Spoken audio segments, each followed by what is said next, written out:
Hello नमस्ते welcome to target Gurukul. और इस वीडियो में हम अपने कुछ बहुत इंपॉर्टेंट क्वेश्चंस को डिस्कस करेंगे जो हमने अपने प्रीवियस चैप्टर्स में पढ़े हैं, जो कि हमने इलेक्ट्रोस्टैटिक्स पढ़ा।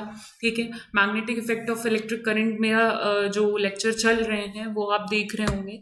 तो अब हम इससे रिलेटेड कुछ क्वेश्चंस को सॉल्व करेंगे। जैसे मैंने आपसे कहा था कि मैं वीडियो लेके आऊँगी और उसमें हम सारे इंपॉर्टेंट क्वेश्चंस और उनके सॉल्यूशंस को भी देखेंगे। ठीक है, तो देखिए यहाँ पे पहला क्वेश्चन क्या कह रहा है। 4 point charges minus Q minus capital Q minus small Q 2q and 2 capital Q R placed on at each corner of a square. तो यहाँ पे आप जैसा कि देख रहे होंगे एक स्क्वायर है और उस स्क्वायर में हमने चारों ओर यहाँ पे रख दिए हैं अपने चार्जेस। तो आपको इसी तरीके से फिगर को भी बनाना है अपनी कॉपी में। ठीक है, तो यहाँ पे तो मैं आपको वाइडली समझाने आई हूँ। ठीक है, इसको मैं आपको समझा रही हूँ, तो उस पर्सपेक्टिव से देखिए। एक बार आप वीडियो को पॉज कर कर खुद से अटेम्प्ट ज़रूर करिएगा, क्योंकि अगर आप खुद से अटेम्प्ट नहीं करोगे तो कोई फ़ायदा नहीं है मेरे पढ़ाने का और इन सारी चीज़ों को डिस्कस करने का। ठीक है, तो आपको खुद से अटेम्प्ट ज़रूर करना है। फिर देखिए यहाँ पे चार कॉर्नर, स्क्वायर के चार कॉर्नर पे आपके चार्जेस प्लेस कर दिए गए हैं। The relation between capital Q and small q for which the potential at the center of the square is 0।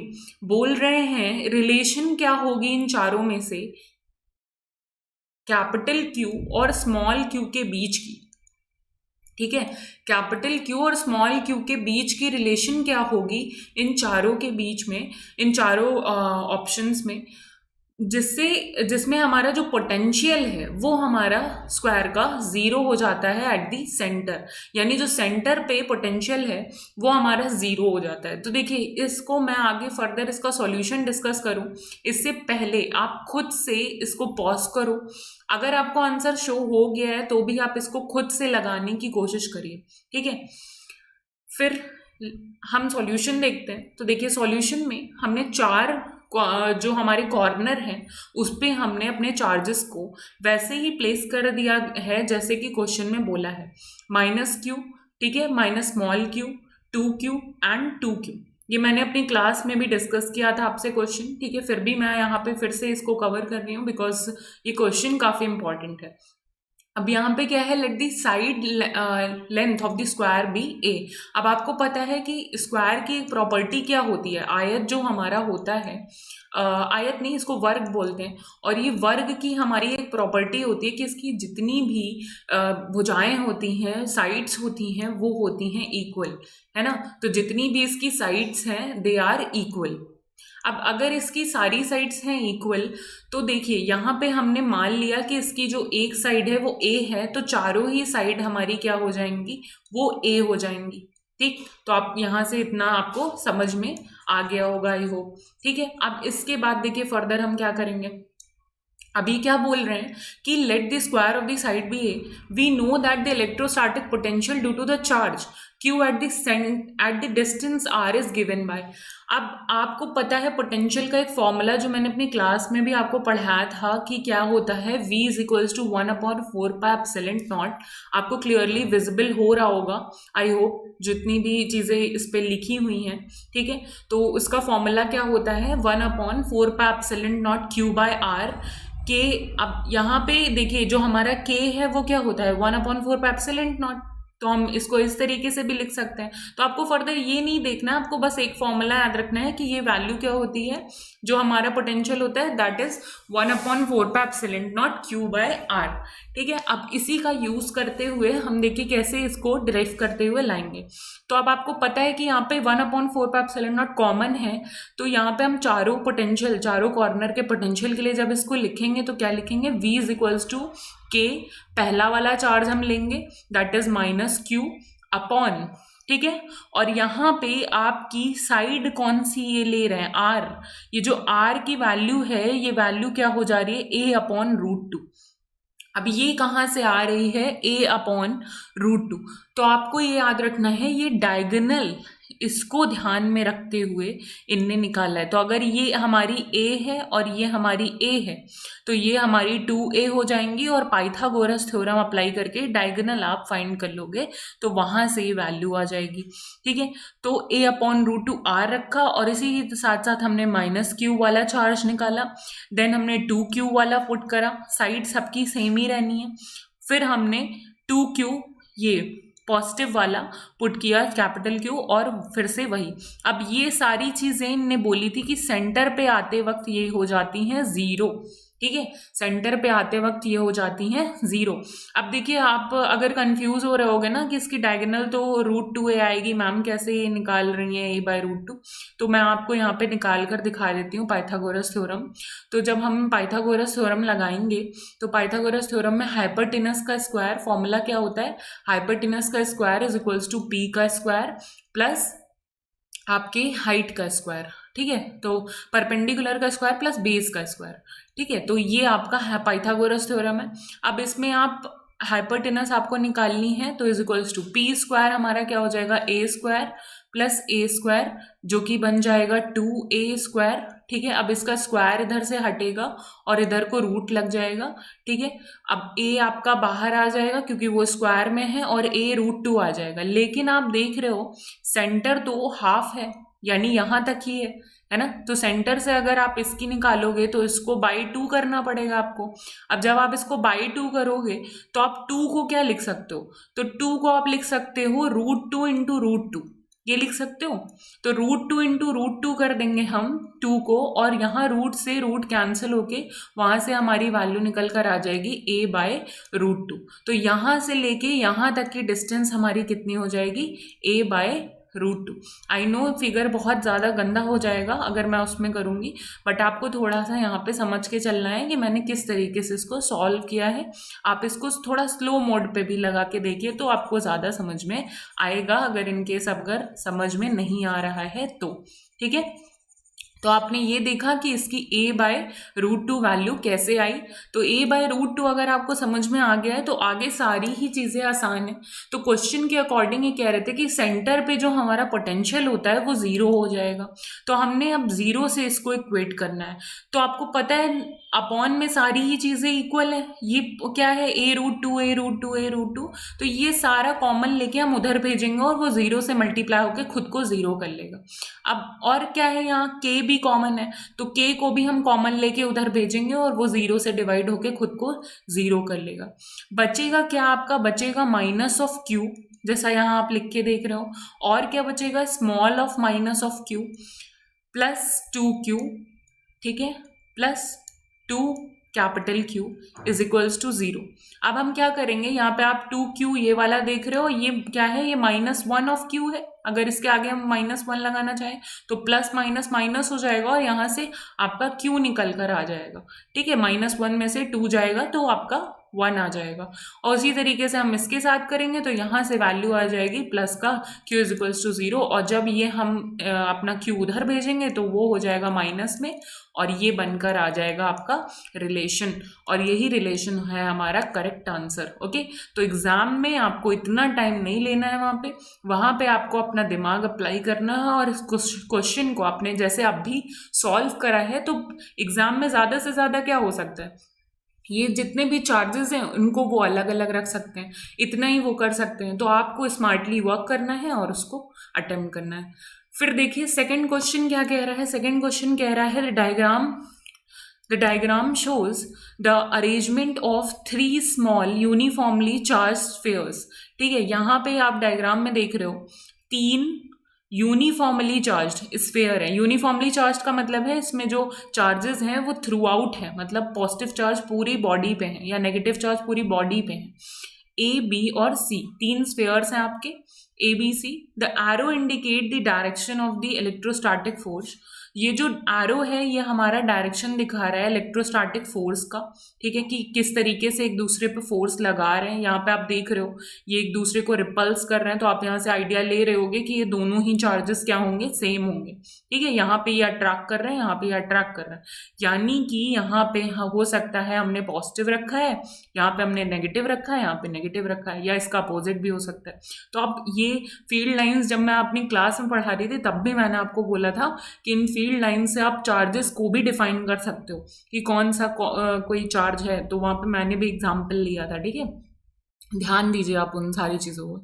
The arrow indicate the direction of the electrostatic force acting between the spheres. For example the left arrow on the sphere A indicate the electrostatic force on the sphere A. तो यहाँ पे आप वही बता रहे हैं कि left arrow कैसे दिखा रहा है कि ड्यू टू स्फीयर बी कैसे बी ए को अट्रैक्ट कर रहा है। At least 2 of the sphere are positively charged. इसमें बोला है कम से कम 2 जो हमारे स्फीयर हैं वो तो पक्का पक्का पॉजिटिवली चार्ज हैं ही, ठीक है। तो अब आप बहुत आसान हो जाएगा ये आपके लिए क्वेश्चन, मतलब मोस्ट ईजीएस्ट क्वेश्चन है। अगर आप इसको, ठीक है, अगर आप इसको अपने कॉन्सेप्ट से लगा रहे हो तो this is the most easiest question. आपको भी पता चल रहा है which sphere in any could be negatively charge. अब आपको बताना है कि इन तीनों स्फीयर में से नेगेटिव वाला कौन सा है, ए है, बी है, सी है, या कोई स्फीयर नहीं है, ठीक है। तो अब देखिए आप साफ साफ देख रहे हो ये रिपल्स कर रहे हैं, और इनने एक कंडीशन बोली कि इसमें से कम 2 स्फीयर्स तो पक्का पक्का पॉजिटिवली चार्ज हैं। तो रिपल्जन किनके बीच में होता है, जो सेम चार्जेस होते हैं, यानी कि ये भी पॉजिटिव चार्ज है और ये भी पॉजिटिव चार्ज है। और अट्रैक्शन किसके बीच में होता है, जो अपोजिट चार्जेस के होते हैं। तो ये हमारे नेगेटिव हो गया। तो आपको साफ साफ दिख रहा है ए स्फीयर जो हमारा नेगेटिव है, इस वजह से हमारा option A is the correct answer, ठीक है। तो हमको आंसर देखने की ज़रूरत भी नहीं पड़ी इनका सॉल्यूशन, और हमने इजीली अपने डायग्राम से ही सॉल्व कर लिया उसको। फिर हम बात करते हैं क्वेश्चन 3 की। तो देखिए क्वेश्चन 3 में क्या कह रहा है, 2 point charges plus Q and plus 4Q and plus Q। 2 point charges हैं, एक है आपका प्लस 4Q, एक है plus Q, are placed at a distance L apart. ये एक दूसरे से L डिस्टेंस पे सेपरेटेड है। तो ये हमारा एक 4Q चार्ज है और एक हमारा प्लस Q चार्ज है, प्लस 4Q और एक प्लस Q। ये दोनों ही एक दूसरे से L डिस्टेंस से दूरी पे हैं एट थर्ड चार्ज Q। अब एक थर्ड चार्ज है so place that the 3 charges are in the equilibrium. कुछ इस तरीके से इन दोनों के बीच में तीसरा चार्ज Q रखा गया है कि ये तीनों ही चार्ज जो हैं वो इक्विलिब्रियम अटेन कर ले रहे हैं। इक्विलिब्रियम का क्या मतलब होता है, इक्विलिब्रियम का मतलब होता है कि वो स्थिर अवस्था में चले जा रहे हैं, ठीक है। तो वो स्थिर अवस्था में चले जा रहे हैं, यानी ना एक दूसरे को कोई रिपल्स कर रहा है ना कोई अट्रैक्ट कर रहा है। Then the location and the magnitude of the third charge. तो जो लोकेशन है और जो मैग्नीट्यूड है हमारे जो तीसरे चार्ज का, वो क्या होगी, ठीक है। तो वो कहाँ पर होगी, वो कितनी होगी, मतलब डिस्टेंस L/3 पे होगी from plus Q and charge, और उसका चार्ज इतना होगा कि डिस्टेंस L/3 प्लस Q इतनी होगी और इतना चार्ज होगा माइनस का, ठीक है। तो इन चारों में से हमारे कौन सा ऑप्शन होंगे, तो यहाँ पे ये क्वेश्चन आपके लिए हो जाता है इम्पॉर्टेंट, और यहीं पे आपके कोर कॉन्सेप्ट्स लगेंगे। तो यहाँ पे आप इन ऐसे क्वेश्चंस को छोड़ने के चांसेस भी आपके बढ़ जाते हैं अगर आपने लगाया ना हो तो, बट हम इसको अच्छे से लगाएंगे, समझेंगे एक एक चीज़ें, ठीक है। तो देखिए यहाँ पे आप डायग्राम देख रहे हो, जैसा कि इनने क्वेश्चन में बोला था तो वैसा ही हमने भी बिल्ड कर लिया है, ठीक है। 4Q और प्लस Q 2 चार्जेस हैं, इनके बीच में Q थर्ड चार्ज रखा है, ये L डिस्टेंस से सेपरेटेड थे। तो यहाँ पे एक चीज़ हमने ये मान ली एक्स्ट्रा कि 4Q और Q के बीच में x2 की डिस्टेंस है, और इसके बीच में भी हमारी x2 नहीं, यहाँ पे x1 होना चाहिए, ठीक है। तो एक हमारी x1 होगी, अनदर इज आवर x2। तो यहाँ पे आपकी कौन सी डिस्टेंस ये x1 और कौन सी x2 लेके चल रहे हैं, ये आपको थोड़ा सा ध्यान रखना है। तो देखिए अभी इसको जब हम पढ़ते हैं स्टेटमेंट क्या बोल रहा है, if the third charge is not placed between the 2 charges. अगर तीसरा चार्ज इन दोनों के चार्ज के बीच में प्लेस ही नहीं किया जाएगा, then the respective of its charge it will experience force from the 2 charges in the same direction, ठीक है। तो ये दोनों ही डायरेक्शन से सेम फोर्स एक्सपीरियंस करेगा, जो बराबर का बल दोनों ही आवेशों से ये अपने ऊपर एक्सपीरियंस करेगा। ठीक है। The two charges are in the same direction, hence the system cannot remain in equilibrium. तो अगर वो बीच में प्लेस किया ही नहीं गया होता तो क्या हो जाता, ये देखिए क्वेश्चन आपसे दो तरीके से पूछा जा सकता है। तो अगर इनने बीच में चार्ज को प्लेस ना करके कहीं यहाँ पे किया होता तो क्या हो जाता, दोनों ही चार्जेस पे इक्वल फोर्स लगाते और उस तरीके से ये इक्विलिब्रियम अटेन ही ना कर पाते। ठीक है। लेकिन ये केस नहीं है, हमसे तो इनने बोल दिया साफ साफ क्वेश्चन में ही कि इक्विलिब्रियम अटेन कर लिया है। ठीक है। तो इक्विलिब्रियम अटेन कर लिया तो अब क्या होगा, so the third charge has been placed in between of the two. लेकिन क्वेश्चन में क्या बोला था, कैन अटेन इक्विलिब्रियम, तो ये इनके दो चार्जेस के बीच में है, पक्का है थर्ड चार्ज। अब इनने मान लिया है let the charge third charge be placed at a distance of x1। तो मान लिया कि हमारा जो थर्ड चार्ज है वो x1 डिस्टेंस से है from plus Q.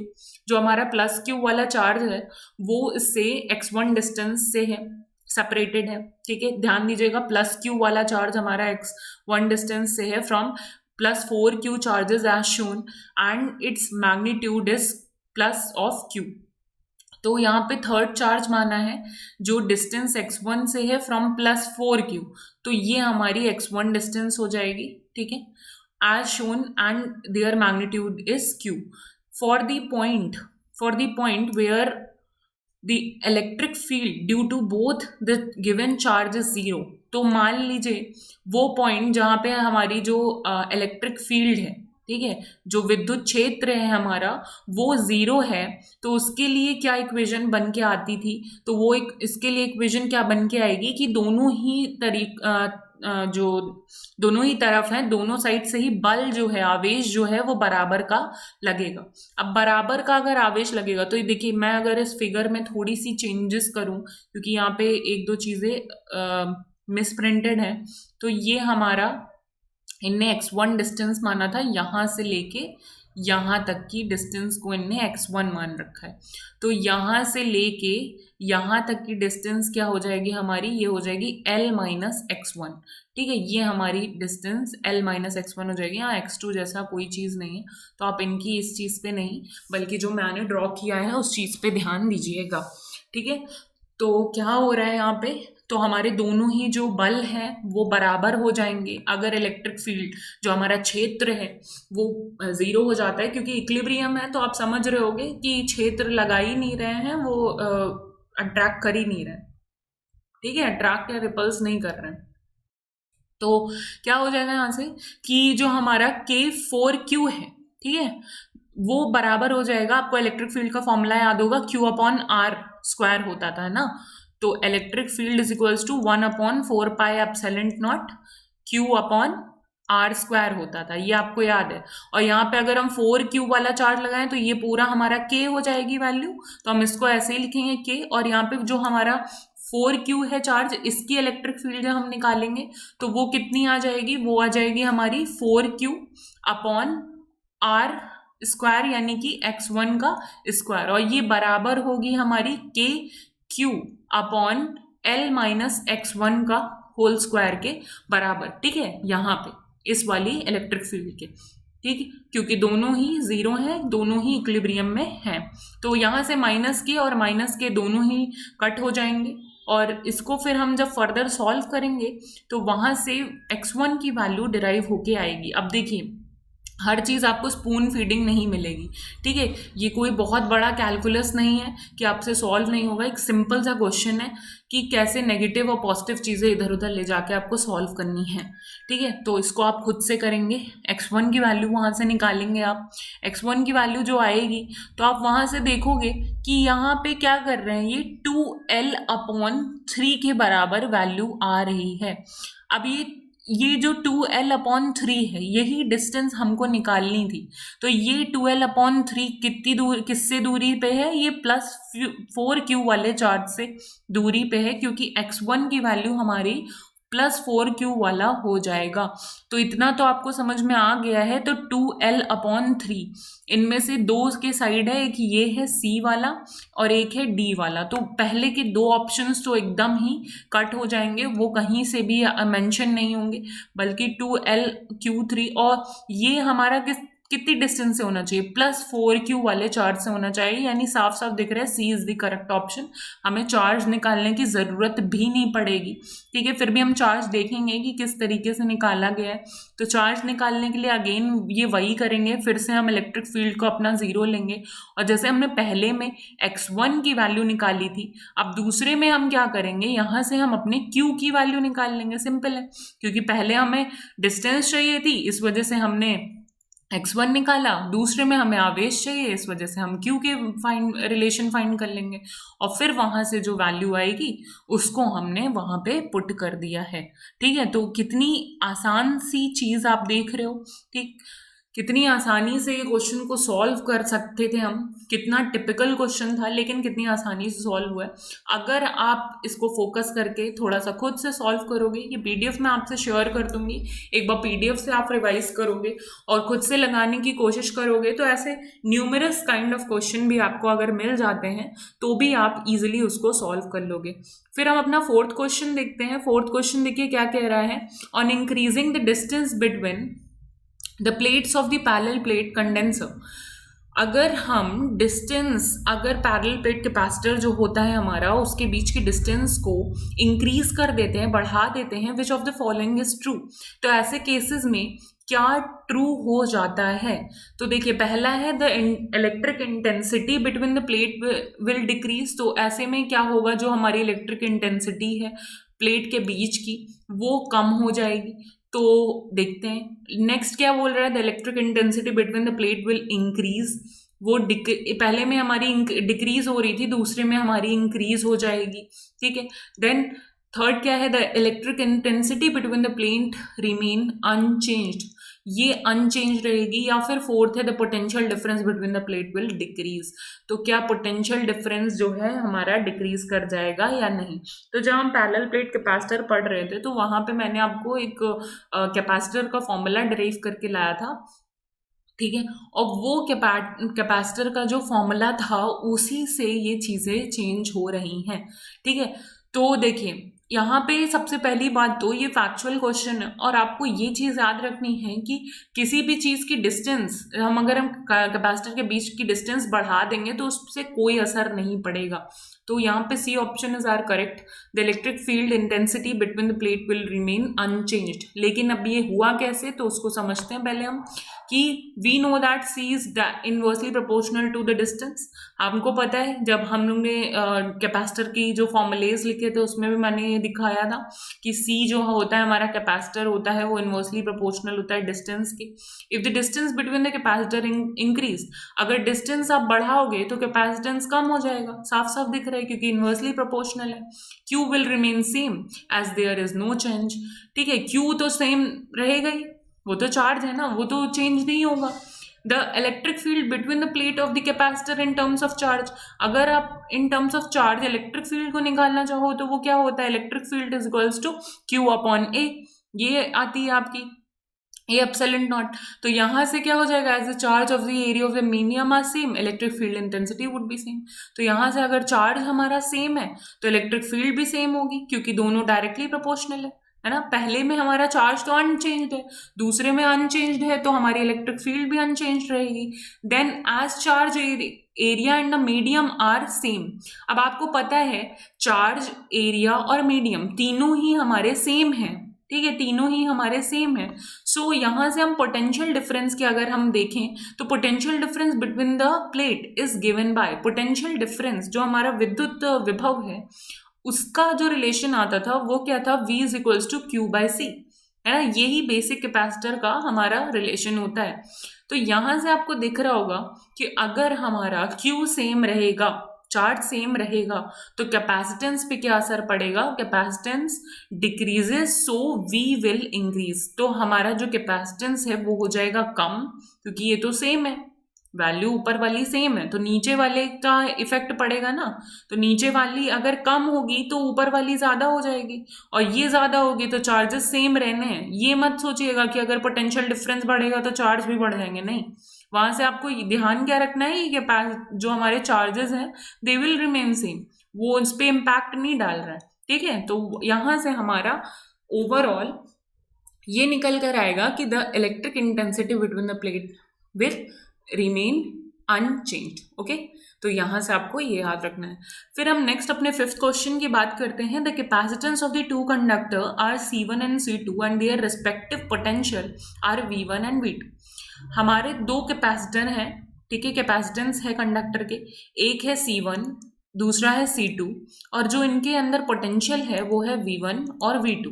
If they are connected by thin wire, इनको अगर थिन वायर से कनेक्ट कर दिया गया है, then the loss of energy will be given by. तो लॉस ऑफ एनर्जी का फॉर्मूला क्या बन के आएगा?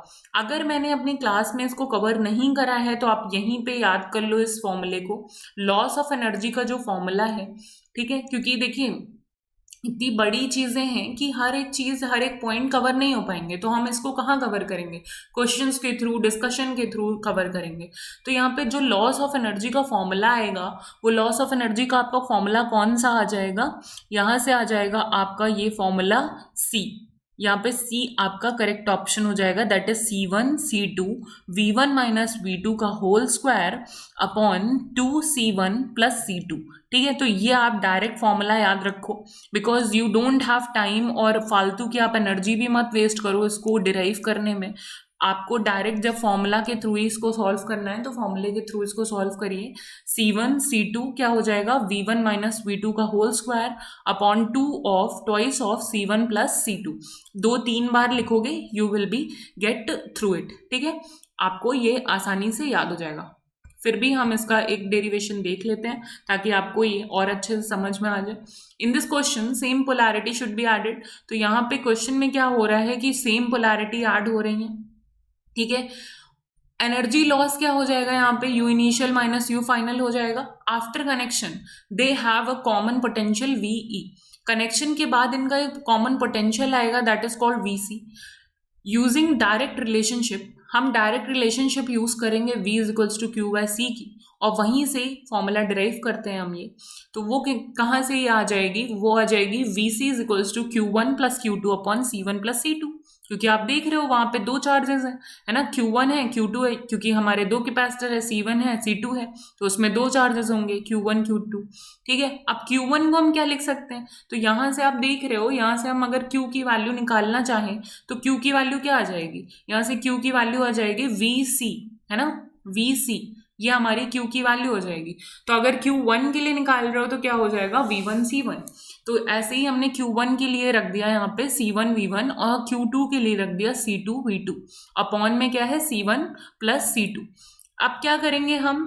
इनिशियल एनर्जी, आपको पता है पोटेंशियल एनर्जी का फॉर्मूला, ये मैंने अपनी क्लास में बताया था आपको, हाफ CV स्क्वायर होता है, ठीक है, हाफ CV स्क्वायर होता है। तो पोटेंशियल एनर्जी की जगह पे रखेंगे क्योंकि एनर्जी लॉस निकालनी है हमें, तो 1 अपॉन C1 V1 का square plus half C2 V2 का स्क्वायर, ये रखा, और फाइनल क्या हो जाएगा? Half C1 VC square plus half C2 VC square.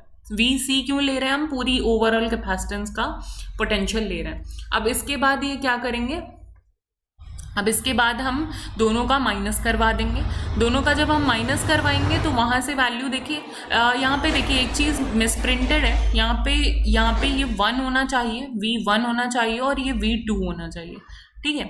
तो ये चीज़ आप ध्यान दीजिएगा, ये मिसप्रिंटेड हुई है, ओके। सो अब जब हम इन दोनों को माइनस कराएंगे तो यहाँ से कुछ चीज़ें हमें कॉमन आती हुई दिखाई देंगी। तो यहाँ से हाफ आपको कॉमन आते दिखेगा। C1 वाले C1 के साथ हम इक्वेट करेंगे, C2 वाला हम C2 के साथ इक्वेट करेंगे, और फिर वहाँ से ये फॉर्मूला डिराइव होकर आता है, ठीक है। तो यहाँ पे आपको इतनी चीज़ें ध्यान रखनी है, ठीक। अभी ये आपका 5 क्वेश्चन हुए हैं, this is not a full video. अभी आपको फर्दर 6-7 ऐसे बहुत सारे क्वेश्चंस मेरे साथ सॉल्व करना है, ठीक है, ताकि वीडियो काफ़ी लंबी ना हो जाए और बोरिंग ना हो जाए, इसलिए मैंने इसको शॉर्ट किया हुआ है। आप इसको बहुत अच्छे से एक बार अपने आप से लगाइए ज़रूर, और जितने भी हमने कॉन्सेप्ट पढ़े हैं अपनी क्लासेस में उसको बार बार रिवाइज करिए, क्योंकि बार बार रिवाइज करके ही आप किसी भी चीज़ से गो थ्रू या सेल थ्रू हो सकते हो, यू नो। ठीक है, और ये जो आपके क्वेश्चंस हैं ये सिर्फ आपके सिर्फ इसी एग्ज़ाम के लिए इम्पॉर्टेंट नहीं है, मैं बता देती हूँ, ये आपके CUET के लिए भी बहुत इम्पॉर्टेंट है। ठीक है, उसके साथ साथ ही अपने अपने लखनऊ यूनिवर्सिटी में भी पूछे जाते हैं ऐसे क्वेश्चन। ठीक है, ये वाला जो लेवल है ये तो बहुत ज़्यादा हाई हो गया, उसमें इतना भी हाई नहीं होता है। इलाहाबाद यूनिवर्सिटी में बहुत ज़्यादा इंपॉर्टेंट हो जाता है, ये BHU में बहुत इंपॉर्टेंट हो जाता है, BHU में आप इसको देख सकते हो। ठीक है, इवन AKTU जैसे जो हमारे UPTU जो एग्ज़ाम होते हैं उसमें भी आप ऐसे वैरायटी ऑफ क्वेश्चंस को इजीली सॉल्व कर सकते हो। तो ये बहुत ही अच्छे क्वेश्चंस हैं, ये क्रक्स है चैप्टर का। ठीक है, क्योंकि यहाँ से आपके जो पॉइंट छूट रखे हैं वो तो कवर होंगे ही होंगे, साथ साथ वो पॉइंट्स भी कवर होंगे, वो भी चीज़ें कवर होंगी जो हमने चैप्टर में पढ़ी हुई हैं। ठीक है, तो चैप्टर की चीज़ें ज़्यादा मैटर करती हैं, है ना। आपको भी पता है कि चैप्टर वाली चीज़ें आपको ज़्यादा ध्यान से पढ़ना है। तो मिलते हैं नेक्स्ट वीडियो में, उसमें हम और ऐसे क्वेश्चंस को डिस्कस करेंगे, और इलेक्ट्रोस्टैटिक का खूब सारे क्वेश्चन लगाने के बाद हम अपने जो कंटिन्यू है लेक्चर उसको कंटिन्यू करेंगे, magnetic effect of electric current, फिर उसके भी क्वेश्चंस को सॉल्व करेंगे, और ऐसे करके हम अपने सारा कोर्स यहाँ पे कंप्लीट करेंगे। ओके, टिल देन जय हिंद, और बार बार इसको रिवाइज करते रहिए, पढ़ते रहिए।